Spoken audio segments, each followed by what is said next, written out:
വിശുദ്ധ തോമസ് സ്ലീഹയുടെ പാദസ്പർശനത്താൽ വിശ്വാസ പുളകിതമായ ഭാരത മണ്ണിൽ എത്രയൊക്കെയോ പുണ്യാത്മാക്കളാണ് വിശുദ്ധിയുടെ കിരീടം അലങ്കരിച്ചിരിക്കുന്നത്. അവരിൽ സഹനത്തിന്റെ മാലാഖിയായി ആത്മീയ തേജസ്സോടെ ശോഭിച്ചു നിൽക്കുന്ന പുണ്യ നക്ഷത്രമാണ് വിശുദ്ധ അൽഫോൻസാമ. സഹനത്തിന്റെ മാലാഖിയായ വിശുദ്ധ അൽഫോൻസാമ നമ്മുടെ ജീവിതയാത്രയിൽ എന്നും വെളിച്ചം പകരട്ടെ.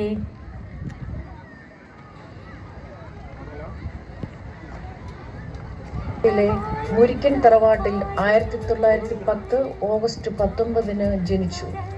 29-ാം ദിവസം അമ്മയെ നഷ്ടപ്പെട്ട അന്നക്കുട്ടി എന്ന അൽഫോൻസ്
കാര്യം വല്ലതും നീ അറിഞ്ഞോ? ചാവടിയിൽ വലിയ ഗൂഢാലോചനയാണ് എല്ലാവരും. എന്താ കാര്യം? വലിയ പുതുമയൊന്നുമില്ല. നിന്റെ കല്യാണക്കാര്യം തന്നെ. നിന്റെ അപ്പനും വന്നിട്ടുണ്ട്. എന്റെ ഈശോയെ, നീ ഞെട്ടണ്ട. ഇത് നടന്നത് തന്നെ. ഈ ഞായറാഴ്ച ഉറപ്പേറ് 25 പേരാണ് ഇങ്ങോട്ട് വരുന്നത്. പാപ്പച്ച, ദൈവം നിന്നെ അനുഗ്രഹിക്കും. നീ എങ്കിലും എന്നെ ഒന്ന് മനസ്സിലാക്ക്. ഒന്ന് പറയടാ, എനിക്ക് മഠത്തിൽ പോയാൽ മതിയെന്ന്. എന്റെ പൊന്നാങ്ങളെയല്ലേ, എനിക്ക് ഈ കല്യാണം വേണ്ടടാ. എന്റെ അമ്മയുടെ സ്വഭാവം നിനക്കറിയില്ലേ? മുരിക്കും വീട്ടിൽ പൗലോച്ചൻ, അതായത് എന്റെ അപ്പം പോലും 5 കോലം അകലെ നിന്നെ വർത്താനം പറയുകയുള്ളൂ. നീ എന്റെ അമ്മയുടെ രാജകുമാരിയല്ലേ? നീ തന്നെ പോയി കാല് പിടിക്ക്. എന്നെ വിട്ടുകള മോളെ. അന്നക്കുട്ടി, എന്തിനാണ് കരയുന്നത്? ഞാൻ മോളോട് ഒരു കാര്യം പറയാൻ പോവുകയാണ്. മോള് അനുസരിക്കണം. എന്താ പേരപ്പാ? മോള് ഇന്ന് സ്കൂളിൽ പോകണ്ട. അത് പിന്നെ ഞാൻ പറയാം. പിന്നെ ഒരു വാക്ക് പറഞ്ഞില്ല എന്നോട് പറയരുത്.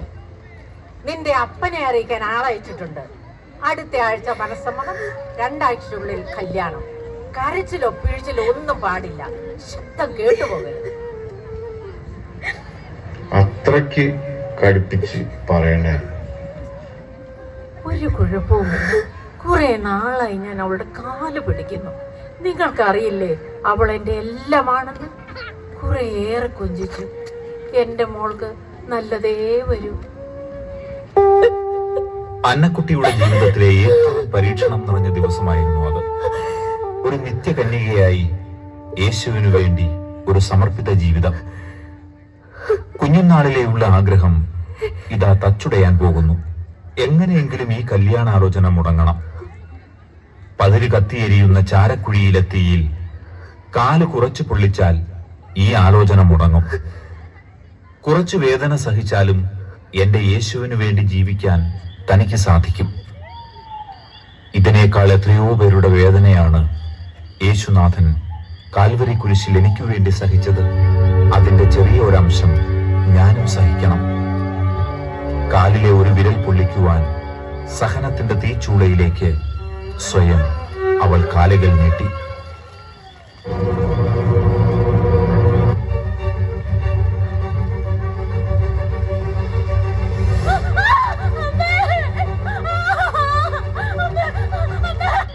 അന്നക്കുട്ടിയുടെ ശബ്ദമല്ലേ കേൾക്കുന്നേ? ആരോടെ കരയുന്നേ?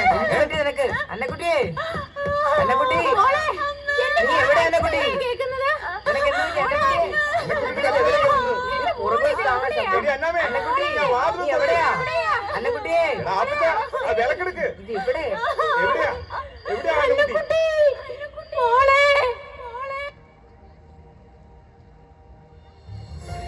അന്നക്കുട്ടി 1927 പെന്തക്കോസ്ത ദിനത്തിൽ ഭരണങ്ങാനത്തെ ക്ലാരമഠത്തിൽ ചേർന്നു. 1930 മെയ് മാസം 19-ാം തീയതി സഭാവസ്ത്രം സ്വീകരിക്കുകയും ഓഗസ്റ്റ് 12, 1936 നിത്യവ്രത വാഗ്ദാനം നടത്തുകയും ചെയ്തു. 1946 ജൂലൈ 28 വിശുദ്ധ അൽഫോൻസാമയുടെ പാവനാത്മാവ് ദൈവസന്നിധിയിൽ വിലയം പ്രാപിച്ചു. അൽഫോൻസാമ 1984 ധന്യ എന്ന് നാമകരണം ചെയ്യപ്പെടുകയും തുടർന്ന് 1986 ഫെബ്രുവരി 8 കോട്ടയത്ത് വെച്ച് പരിശുദ്ധ പിതാവ് ജോൺ പോൾ രണ്ടാമൻ പാപ്പ വാഴ്ത്തപ്പെട്ടവളായി പ്രഖ്യാപിക്കുകയും ചെയ്തു. അതേ തുടർന്ന് 2008 ഒക്ടോബർ 12 പരിശുദ്ധ പിതാവ് ബെനഡിക്ട് 16 മാർപ്പാപ്പ അൽഫോൻസാമയെ വിശുദ്ധരുടെ ഗണത്തിലേക്ക് ഉയർത്തി.